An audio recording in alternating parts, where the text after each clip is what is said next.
बिस्मिल्लाहिर्रहमानिर्रहीम। अस्सलाम वालेकुम नाज़रीन, आप यूट्यूब चैनल देख रहे हैं, मैं इमरान खान हूँ। नाज़रीन, इंडिया जो है वो लाइन ऑफ कंट्रोल और वर्किंग बाउंड्री पर अपनी नफरी और असलहा पहुँचा रहा है, ये खबरें रिपोर्ट हो रही हैं। कुछ खबरें जो है वो पाकिस्तान का मीडिया रिपोर्ट कर रहा है, कुछ इंटरनेशनल मीडिया रिपोर्ट कर रहा है और कुछ सोशल मीडिया के जरिए से आ रही हैं कि भारत एक जंग चाहता है पाकिस्तान के साथ। और वो जितने ममालिक से रब्ता कर रहे हैं वहाँ पर वो यही कह रहे हैं कि पाकिस्तान ने हमारे साथ ज़्यादती की है और बार बार की है। वो पाकिस्तान के ऊपर दहशतगर्दी फैलाने का इल्ज़ाम लगाते हैं और उनका ये कहना है कि वो अब पाकिस्तान के खिलाफ एक हतमी फौजी कार्रवाई करना चाहते हैं। इंडिया के ऊपर इंडिया के अंदर से भी बहुत दबाव है। देखें, बीजेपी की हुकूमत है और वहाँ पे बीजेपी की हुकूमत में नफरत को बढ़ावा देना आसान रहता है। वहाँ पे एक आरएसएस की आइडियोलॉजी भी है जिससे कोई इनकार नहीं कर सकता। तो एक जनूनियत तो है वहाँ पे, एक जंगी जुनून तो है, लेकिन कोई ऐसी कामयाबी उन्हें मिली नहीं जब से बीजेपी ने इस तरह की अपनी पॉलिसीज़ को अमली जामा पहनाया है। या तो कोई बहुत बड़ी कामयाबी इन्हें मिल जाती या कोई बहुत बड़ी फतूहात ये कर लेते। चाइना से इनको बहुत मार पड़ी है और पाकिस्तान से भी जो एक बड़ा मार्का इन्होंने किया उसमें इन्हें हजीमत उठानी पड़ी है और शर्मिंदगी हुई है। अब सवाल ये पैदा होता है कि लाइन ऑफ कंट्रोल पे इजाफी नफरियाँ और वर्किंग बाउंड्री और लाइन ऑफ कंट्रोल पे अपना मजीद असला पहुँचा कर भारत कौन से अज़ाइम जो है उन्हें पूरा करना चाहता है और क्या हासिल कर सकेगा, ये हमें आने वाले दिनों में पता चलेगा। पाकिस्तान की फ़दाइया ने भी अपनी मशकें शुरू कर दी हैं। मैं खबर पढ़ रहा था, उसके मुताबिक लाहौर से इस्लामाबाद की तरफ जो फ़िज़ाई रस्ते हैं वो बंद किए गए हैं कि यहाँ पे अब पाक फ़िज़ाइया प्रैक्टिस करेगी। यहाँ पे जो है वो जंगी मशकें की जाएंगी ताकि तैयारी रहे कि अगर खुदा न खास्ता कोई एक जंग वाला माहौल बन जाता है तो फिर पाकिस्तान अपना दिफा कैसे करेगा। देखें, कोई धमकी दे, कोई धमकाए, कोई आपको मारने की कोशिश करे या कोई आपके ऊपर हमला करे तो फिर आपके ऊपर फ़र्ज होता है कि आप अपने दिफा में उसको धमकाएं भी, उसके साथ उसी तरह का सलूक भी करें, उसी आवाज़ में, बल्कि उसके बढ़ती हुई आवाज़ के अंदर आप उसको जवाब भी दें और साथ ही साथ आप मुंह तोड़ जवाब दें अगर कोई आपके ऊपर हमला करे तो। और ये हमारे ऊपर फ़र्ज भी है, लेकिन जंगी जुनून नहीं होना चाहिए। पाकिस्तान में मैंने देखा कि रिस्पॉन्सिबिलिटी का मुजाहरा किया है। चंद एक चैनल को छोड़ के उन्होंने बहुत अजीब और भोंडी हरकतें भी की है। नॉर्मली पाकिस्तान ने जो है वो काफ़ी रिस्ट्रेंट का मुजाहरा किया है और पाकिस्तान की जानिब से जो है वो बढ़ावा नहीं दिया गया चीज़ों को। हालांकि पाकिस्तान को जो जिस लेवल पे जवाब देना चाहिए था उस लेवल पे भी नहीं दिया, लेकिन इंडिया की जानिब से एक जंगी जुनून है और बड़ा खौफनाक जुनून है। पाकिस्तान तरीके इंसाफ जो है वो बार बार टारगेट करती है मौजूदा हुकूमत को कि आप इमरान खान की तरह जवाब नहीं दे पाए, आप इमरान खान की तरह मजबूत खड़े नहीं हो पाए। इमरान खान एक दलेर और बहादुर आदमी था, आप बुज़दिल हैं, आप नरेंद्र मोदी को जवाब नहीं दे पा रहे, उसका नाम लेकर ट्वीट नहीं कर पा रहे। एक वीडियो नाज़रीन में देख रहा था, ये बड़ी खौफनाक वीडियो है। हमले के दौरान सयाहों के पास से मुख्तलिफ वीडियोज़ निकल रही हैं। पहले कुछ वीडियोज़ आई सोशल मीडिया में वायरल हुई, अब कुछ और वीडियोज़ आई हैं। एक वीडियो मैं देख रहा था, उसमें एक नौजवान है, वो जो जिप लाइन होती है जिसके साथ अपने आप को आजकल बांध लेते हैं आप, या मालम जब्बा में लगी हुई है, नारान में लगी हुई है, डिफरेंट एरियाज़ में पाकिस्तान में लगी हुई है, लाहौर में भी एक जगह पे है। तो वो जिप लाइन में अपने साथ बांध लेते हैं वो तार के साथ और फिर छोड़ते हैं और वो बंदा फ्री फॉल जाता है हवा में। तो एक नौजवान है, उसने हेलमेट पहना हुआ है, अपने साथियों के साथ खड़ा हुआ है और फायरिंग शुरू हो गई है। तो उसके साथ आसपास जो लोग खड़े हैं वो उनकी घबराहट सुनाई भी दे रही है, लेकिन फिर वो इंजॉय करता हुआ अपनी जिप लाइन पर चला गया, क्योंकि तो खुद समझ नहीं आ रही थी कि फायरिंग हो रही है, क्या हो रहा है, कौन कर रहा है, उसे पता नहीं चला। लेकिन वो अपनी एक सेल्फी स्टिक से अपनी वीडियो बना रहा था और वो घूमता हुआ जा रहा था। तो उसके अकब में कुछ मनाजिर बड़े खौफनाक नजर आए हैं कि गोलियां लोगों के ऊपर चलाई जा रही हैं और एक शख्स जो है भाग रहा था, उसको गोली लगती है और वो एकदम गिरता है ज़मीन पे गोली खा के, बिल्कुल एक पत्थर की तरह नीचे गिरता है। इस तरह लोगों को गोलियां लगी हैं। तो बड़े खौफनाक मनाजिर से जो पहलगाम में हुआ है, बड़ा अफसोसनाक वाक़या है। दहशतगर्दी कहीं पर भी हो पूरी दुनिया में उसकी मजम्मत की जानी चाहिए। किसी भी मज़हब, किसी भी नस्ल के इंसान को मारा जाए, किसी भी ज़बान बोलने वाले को मारा जाए, इसकी मजम्मत होनी चाहिए। दहशतगर्दी की कोई गुंजाइश नहीं है। और दहशतगर्दी सिर्फ वो नहीं है जो कुछ लोगों को टैग कर दिया जाता है कि ये दहशतगर्दी है। जो इसराइल कर रहा है फ़लस्तीन के साथ, वो फ़लस्तीनी भी दहशतगर्द है, वो भी एक तरह की दहशतगर्दी है। जो कुछ हसीना वाजिद ने अपने लोगों के साथ किया था वो भी दहशतगर्दी थी। इसी तरह म्यांमार के अंदर जो कुछ हुआ, और जो लोग मगरब से ताल्लुक़ रखते हैं, मगरबी ममालिक से, वो कहते हैं रशिया ने दहशतगर्दी की है यूक्रेन के अंदर। तो हम ये नहीं कह सकते। और जो अफगानिस्तान के अंदर हुआ, जिस किस्म की लड़ाई हुई, जिस किस्म का इराक के ऊपर अटैक हुआ, तो वो क्या था? ये ज़रूरी नहीं है कि दहशतगर्द सिर्फ जनाब अटैक करने के लिए मुसलमान ही दहशतगर्द है, ऐसा नहीं है। ये दहशतगर्दी का कोई मतलब नहीं होता। और ये ज़रूरी नहीं है कि ये कोई ग्रुप्स हों, ये फ़ौजें भी दहशतगर्दी करती हैं और ये हम विटनेस करते हैं ये सारी चीज़ें। तो नाज़रीन, ख्वाजा आसिफ साहब एक के बाद एक ऐसा बयान दे रहे हैं जो पाकिस्तान को लगातार नुकसान पहुंचाता चला जा रहा है। रॉयटर्स को ख्वाजा आसिफ साहब ने एक इंटरव्यू किया। शहजाद अकबर साहब का दावा है कि राइटर्स की मिन्नतें ख्वाजा आसिफ साहब ने बाद में की, जनाब मेरा इंटरव्यू आपने नहीं चलाना, लेकिन ख्वाजा आसिफ साहब का वो इंटरव्यू चल गया। अब उस इंटरव्यू में हुआ ये है कि शहजाद अकबर साहब की पहले बात सुन लें, क्योंकि इंटरव्यू तो चल गया और मैं आपको बता देता हूँ क्या हुआ।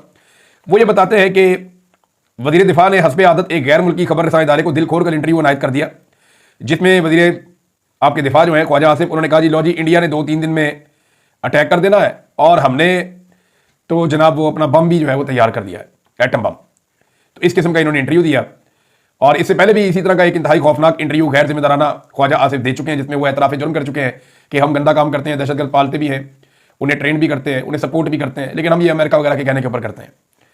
और ये बयान नशर होते ही BBC उर्दू ने इसकी खबर चलाई और उसमें जो अहम हल्कों में जो है वो खलबली मच गई कि जनाब ये क्या हो गया, स्टैब्लिशमेंट आपकी हिल गई पाकिस्तान की कि हमारा वजीर दिफा हमारी मंजी ठोकता जा रहा है हर जगह पे। जिस जंग को हम रोकने की कोशिश कर रहे हैं वो कह रहा है जंग होने लगी, हमने एटम बम भी तैयार कर दिया है। ये दुनिया को क्या पैगाम देना चाहता है? कुछ ही देर बाद जो है वजीर दिफा को उनके मोहतरम और पूरे मुल्क के बॉस जनाब जनरल साहब के हुजूर तलब किया गया, जहां वजीर आजम भी तशरीफ लाए। इतलात के मुताबिक पिंडी स्टाइल में इनकी खूब खातिर तवाज़ो की गई और दो टोक हुक्म जारी हुआ कि फौरन जाओ और अपना बखेड़ा खुद समेटो। यानी ख्वाजा साहब की चंगी टका की बिस्ती हुई है बकौल मिर्जा शहजाद अकबर साहब के। अब तक की इतलात बताती हैं कि जो ख्वाजा साहब हैं वो गैर मुल्की इदारे के आगे हाथ जोड़कर मिन्नत समाजत करते रहे हैं कि किसी तरह ये इंटरव्यू मनसूख कर दें, खत्म कर दें, हटा दें इसको, मगर इदारा अपनी नशर की गई खबर पर डटा हुआ है। और ख्वाजा साहब जो है वो अक्सर बड़ा बोल जाते हैं, लेकिन इस सारे वाक़े ने वज़ीर दिफा की असली औकात भी बेनकाब कर दी है। तो वज़ीर दिफा की क्या औकात है पाकिस्तान में? यहाँ वज़ीर आज़म की औकात नहीं है तो वज़ीर दिफा की क्या औकात होगी? तो ख्वाजा आसिफ साहब ने जनाब जो खबर है वो मैं आपके सामने रख देता हूँ। ख्वाजा साहब ने जो गंद मारा, उन्होंने कहा कि भारत की जानिब से पाकिस्तान पर हमले का खतरा मौजूद है, पाकिस्तान में हाई अलर्ट जारी है, अगर हमारे वजूद को बरह रास्त खतरा हुआ तो हम जोहरी हथियार इस्तेमाल कर सकते हैं, यानी एटम बम मार देंगे। ऐसा तो कोई नहीं कहता, एटम बम मारने की चीज़ है, डराने की चीज़ है। आप ओपनली सारी दुनिया को इस वक्त जब आपके ऊपर कर्जा चढ़ा हुआ है, इस वक्त जब लोग आपको शक की नज़र से देखते हैं, इस वक्त जब दहशतगर्दी में पूरी दुनिया में आपका दूसरा नंबर है कि दहशतगर्दी से आप मुतासिर हो रहे हैं, तो आपका वज़ीर दिफा कह रहा है कि हम एटम बम मार देंगे किसी और मुल्क को, और वो भी उस मुल्क को मारने की बात कर रहे हैं जिसके साथ सारी दुनिया की दोस्ती है। तो रॉयटर्स को इंटरव्यू दिया, एक न्यूज़ वेबसाइट को इंटरव्यू देते हुए दो जगह पर उन्होंने इंटरव्यू दिया। उन्होंने कहा कि पाक अफवाज ने हुकूमत को आगाह किया है कि भारत पाकिस्तान पर हमला कर सकता है, जिसके पेश नज़र हुकूमत ने फौजी कुव्वत में इजाफा कर दिया है। हमारे वजूद को खतरा हुआ तो हम जोहरी हथियार, एटमी हथियार इस्तेमाल कर सकते हैं। इस ज़मीन में अगले 4 दिन अहम हैं। पाकिस्तान और भारत दोनों जानिब से भारी तादाद में फौजें एक दूसरे की आंखों में आंखें डाले खड़ी हैं। हम पर जंग मुसल्लत की गई तो पूरी तरह तैयार हैं। अच्छा, ये जनाब ख्वाजा आसिफ ने कहा। अब ख्वाजा आसिफ साहब जनाब, वैसे मैं बताऊं पंजाबी में एक कहावत है, एदे मुंह ते ना छिक्कू चाड़ दो। यानी छिक्कू कहते हैं, वो आपने देखा होगा कि घोड़ा या कोई और जानवर उसके मुंह के ऊपर चढ़ा देते हैं, जिसके बाद वो बोल नहीं सकता या खा नहीं सकता। तो पंजाबी में जो बंदा कोई इस तरह की गलत बातें कर रहा होता है और अच्छी भली बनी हुई बात को खराब कर देता है, या पंचायत के अंदर जब चीज़ें ठीक होने लगती हैं तो कोई ना कोई बंगी मार देता है, तो ऐसे बंदे के बारे में जो बुजुर्ग हैं वो कहते हैं एदे मुंह ते छिक्कू चाड़ दो, कि चिक्कू चढ़ाओ इसके मुंह के ऊपर ताकि इसका मुंह बंद हो। इसका मुंह बंद होगा तो मामला ठीक होगा। तो ख्वाजा साहब के मुंह से उन चिक्कू चाड़ दो। वैसे उनकी कमाल किस्म की क्लास हुई है बकौल शहजाद अकबर साहब के, और उम्मीद है कि ख्वाजा साहब अब बंगियां मारना बंद कर देंगे, इनके इंटरव्यूज बंद कराएं। पूरा पाकिस्तान बार बार कह रहा है, ख्वाजा साहब को सुकून नहीं मिल रहा, बार बार पूरा पाकिस्तान कह रहा है कि ख्वाजा आसिफ साहब कोई ना कोई चंद चढ़ाएंगे, इन्हें मना करें। अब वो कहते हैं जनाब मेरे बयान का गलत मतलब लिया जा रहा है, मैंने कहा था अगले 2-3 दिन अहम है, मैंने 3 दिन में जंग छिड़ जाने की कोई बात नहीं की। वहां कुछ और कहकर आ रहे हैं, यहाँ कुछ और कहकर आ रहे हैं, और अपने मुंह से बात की है, वहां पे भी अपने मुंह से बात की, यहां भी अपने मुंह से बात कर रहे हैं। एक मुंह से अलग अलग बातें करते, जबान ही इनकी एक नहीं है। वो याद है एहसन इकबाल ने डोनाल्ड ट्रंप के खिलाफ ट्वीटें कर दी, और जैसे ही डोनाल्ड ट्रंप की बर्तरी बनना शुरू हुई वो ट्वीटें डिलीट करना शुरू कर दी कि आपने तो कहा ही नहीं कुछ। पहले उसके खिलाफ बयान देते रहे, उसके खिलाफ ट्वीटें करते रहे, जैसे ही डोनाल्ड ट्रंप अमेरिका में इलेक्शन जीतने की पोजीशन में आया, सिर्फ उसकी सीटें ऊपर जाना शुरू हुई, तो ये जनाब अपनी ट्वीटें डिलीट करना शुरू कर दी। एहसन इकबाल कमजोर लोग हैं, एक बयान पे टिकते ही नहीं है। अच्छा जी जनाब, अब तलत हुसैन को दिए गए इंटरव्यू के अल्फाज से भी ख्वाजा आसिफ साहब पीछे हट गए। यानी जो इंटरव्यू ने 4-5 इंटरव्यू दिए इस बंदे ने, पाकिस्तान के वज़ीर दिफा ने, इंडियन वज़ीर दिफा ने ब्रीफिंग्स ली, उसने अपने घर में बुलाया मिलिट्री ऑफिसर्स को, सीनियर को, 4 स्टार जनरल्स को घर बुलाकर ब्रीफिंग्स ली, तैयारी कर रहा है, तरीके से चल रहा है उनका वज़ीर खारजा, उनका वज़ीर आज़म। हमारे क्या हो रहा है, इसहाक डार ने रब्ते किए हैं दुनिया के मुख्तलिफ मुल्कों के जो उनके हम मनसब हैं उनसे रब्ते किए हैं और उनसे बातचीत की है, वो एक संजीदा एफर्ट कर रहे हैं। लेकिन ख्वाजा आसिफ ने तो बोंगियों की हैट्रिक कर दी, बल्कि उससे डबल हैट्रिक कर दिए। पहले एक इंटरव्यू दिया, उसमें एक अजीब काम कर दिया, सारी जिम्मेदारी कबूल कर दी। अब एक इंटरव्यू दिया, उसके अंदर कुछ और कह दिया रॉयटर्स को, एक और वेबसाइट को कुछ और कह दिया, तलत हुसैन को कुछ और कह दिया, और अब मुकर गए। मैंने ये भी नहीं कहा, अपने सारे बयान से ख्वाजा साहब मुकर गए हैं। तो मेरे ख्याल में पाकिस्तान की एस्टेब्लिशमेंट को चाहिए कि ये आदमी, अब एस्टेब्लिशमेंट को समझ आनी चाहिए कि ये आदमी है जिसको रिहाना डार के मुकाबले में जाली फार्म 47 पर लाकर बैठाया आपने, और फिर उसको वज़ीर दिफा भी बनाया। और इस तरह के बंदे ही पसंद होते हैं पाकिस्तान की एस्टेब्लिशमेंट को, जिनके सर में दिमाग नहीं होता और उनकी अकल नहीं होती। अरे जो मुंह में आ कह दिया, ये जुगते मारने का टाइम नहीं है भाई। पाकिस्तान के दिफा का मामला है और इंडिया के साथ एक संजीदा नौयत का मामला आपका चल रहा है, तो आपको सीरियस रहना चाहिए। नाज़रीन, एक और फैसल वाडा साहब ने बयान दिया है, ये बयान बहुत इंपॉर्टेंट है, मैं ये बयान आपको सुनाना चाहूंगा। लेकिन फैसल वाडा साहब ने पहले एक बात की शहबाज शरीफ के बारे में। उन्होंने कहा कि मैं ये नहीं कह रहा कि किसी को माफ कर दे, लेकिन ये हमारे घर का मामला है, 9 मई को बाद में देख लेंगे। शहबाज शरीफ के बाद लीडर होने स्टेट्समैन होने का मौका है और पीटीआई समेत तमाम पार्टीज को एक जगह बिठाएं, एपीसी बुलाएं, ये फैसल वाडा ने कहा। देखें, ये जो मौका है ना स्टेटमैन बनने का या लीडर बनने का, ये शहबाज शरीफ ने, नवाज शरीफ ने, इन सारों ने ज़ाया कर दिया है।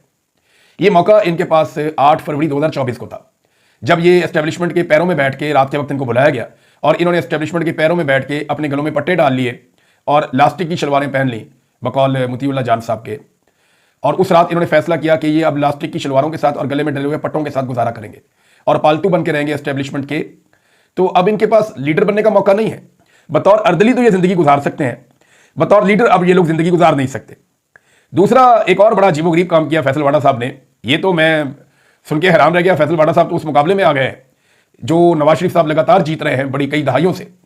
मरियम नवाज भी जीत रही हैं बड़े लंबे अरसे से, गवर्नर सिंध भी इस मुकाबले के अंदर शामिल थे और जरदारी और बिलावल ने भी इसके अंदर बड़ी मेहनत की है। लेकिन फैसल वाडा, मुझे ऐसा लगता है कि सबसे आगे जाना चाहते हैं। फैसल वाडा ने आर्मी चीफ की बेहतरीन खुशामद की है और खुशामद के तमाम पुराने रिकॉर्ड तोड़ डाले हैं। यानी अगला तमगा इम्तियाज अगर किसी को मिलना चाहिए तो वो फैसल वाडा साहब को मिलना चाहिए। और मेरे ख्याल में फैसल वाडा साहब की नज़र जो है वो नवाज शरीफ साहब की जो एक खास महारत है उसमें जो एक पोजीशन रखते हैं नवाज शरीफ साहब, फैसल वाडा साहब की अब जो नजरें हैं वो उस पोजीशन पे हैं, मुझे ऐसा लगता है। उन्होंने कहा कि जनरल आसिम मुनीर बड़ा clear headed, well planned, well timed, confident, मुस्तकिल मिजाज, focused, targeted, achiever, go getter किस्म का चीफ है। पूरी कौम मुत्तहिद है अपने चीफ के साथ और अपनी फौज के साथ खड़ी हुई है। वाडा साहब, आपका तो ये जो बयान है पता नहीं कितने लोग सुनेंगे, लेकिन आर्मी चीफ ने चंद दिन पहले ISPR के अपने जो YouTube चैनल है उसके ऊपर आर्मी चीफ साहब की तकरीर लगाई गई थी। मैं जरा निकाल के चेक करके आपको बता देता हूं कि उसको अभी तक कितने लोगों ने सुना है, ताकि आपको यह पता चल जाए कि आर्मी चीफ साहब के साथ कितनी कौम खड़ी है। लेकिन नादरीन, आप भी सुन लें, फैसल वाडा साहब भी देख लें कि 12 दिन पहले आर्मी चीफ साहब ने खिताब किया था ओवरसीज पाकिस्तानियों से। 12 दिन पहले ये वीडियो लगाई गई, ISPR ने खुद लगाई और ये वीडियो जो है वो 8 मिनट और 39 सेकंड की है। 12 दिन के अंदर 33,000 पाकिस्तानियों ने इस वीडियो को देखा है। 33,000, 25 करोड़ के मुल्क में 33,000 पाकिस्तानियों ने इस वीडियो को देखा है। इमरान खान की सिर्फ एक झलक गुजार दें आप कहीं से और एक वीडियो डाल दें इसी ISPR के चैनल पे। अगर लोग नहीं देखते तो फिर भी इस पे डालें आप, फिर आप देखें कि कितने करोड़ व्यूज आते हैं। आप हैरान हो जाएंगे, तबाही फिर जाएगी व्यूज की। तो फैसल वाडा साहब, आप खुशामद आपने बहुत अच्छी की, कमाल किस्म की, लेकिन आप हकायक से बहुत दूर चले गए। वो वक्त चला गया जब इन चीज़ों से आपको मकबूलियत मिलती, आपको फ़ायदा होता। अब वो वक्त नहीं है। मेरे ख्याल में चीज़ें रैप अप हो रही हैं, ये और चलेगा नहीं, बहुत लंबा अरसा नहीं चलेगा। एस्टेब्लिशमेंट को पाकिस्तान में बदतरीन शिकस्त गुज़िश्ता साल हो चुकी है। अब तो वो अपना जख्मी धर लिए घूम रही है। जो पाकिस्तान की मिलिट्री एस्टेब्लिशमेंट है, क्या आदत है, उन्हें पाकिस्तान की अवाम ने नाकों चने चबवाए हैं और बदतरीन शिकस्त दी है 8 फरवरी 2024 को। उसके बाद से लेकर अब तक वो अपने जख्मी वजूद को घसीट रहे हैं, कभी किसी को मारते हैं, कभी किसी को तंग करते हैं। अब सनम जावेद को जनाब गिरफ्तार कर दिया। यानी फौज को बॉर्डर पे जाने का कहना क्या एक जुर्म है? या ये कहना एक वजीर आला को कि भारतीय जारहियत पर अपनी लबकुशाई कर लें, क्या ये एक जुर्म है? क्या ये इतना बड़ा जुर्म है कि सनम जावेद को और उनके शौहर दोनों को गिरफ्तार कर दिया जाता है जेल के बाहर से, और गिरफ्तार भी एक ऐसे भोंडे मुकदमे में कि जनाब इन्होंने धांधली के खिलाफ एक एहतजाज किया था आज से 2 महीने पहले, 2.5 महीने पहले एहतजाज किया था धांधली के खिलाफ, तो उसका एक मुकदमा हमने दर्ज करके रखा हुआ था, उसमें हमने इनको पकड़ लिया। शर्म भी नहीं आती पकड़ने वालों को और पकड़वाने वालों को, कोई ढंग का मुकदमा ही बना ले आप। तो ये क्या इतनी बुरी बात है, ये इतनी मायूब बात है कि फौज को ये कहा जाए कि आप अपना असली काम आपका लड़ने वाला है, आप जाके लड़ लें। एक लड़की ने यही कहा है ना कि जाके लड़ लें आप, खातून ने। और क्या कहा आपसे कि जनाब आपका लड़ने का काम है, आपका बजट सारा कुछ लड़ने से मुताल्लिक है, जाके लड़ें।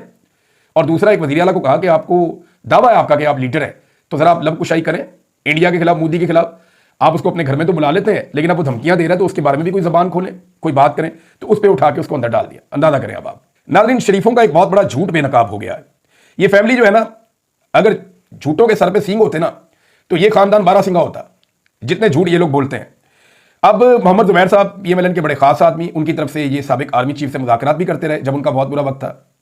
तो मोहम्मद जुबैर साहब बताते हैं कि जब हालात इस तरह के थे और मैं मुज़ाकरात कर रहा था जनरल बाजवा से, तो इन्हें खतरा हुआ कि ये बात खुल जाएगी, मामला बाहर निकलेगा। तो उस वक्त के DG ISPR ने मेरी और जनरल बाजवा की मुलाकातों से मुताल्लिक मीडिया पर बता दिया।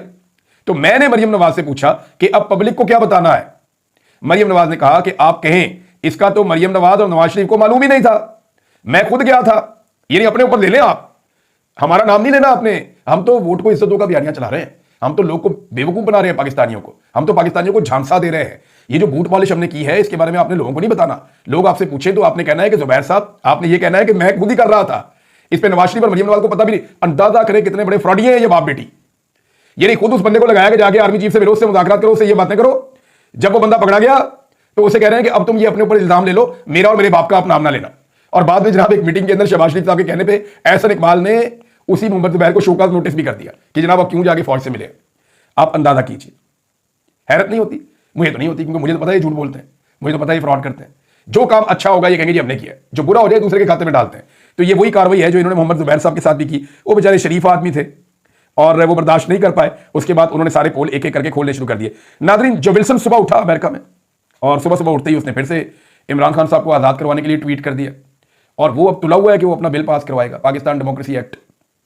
क्या वो करवा पाएगा? तो मेरी नज़र में बहुत मुश्किल है।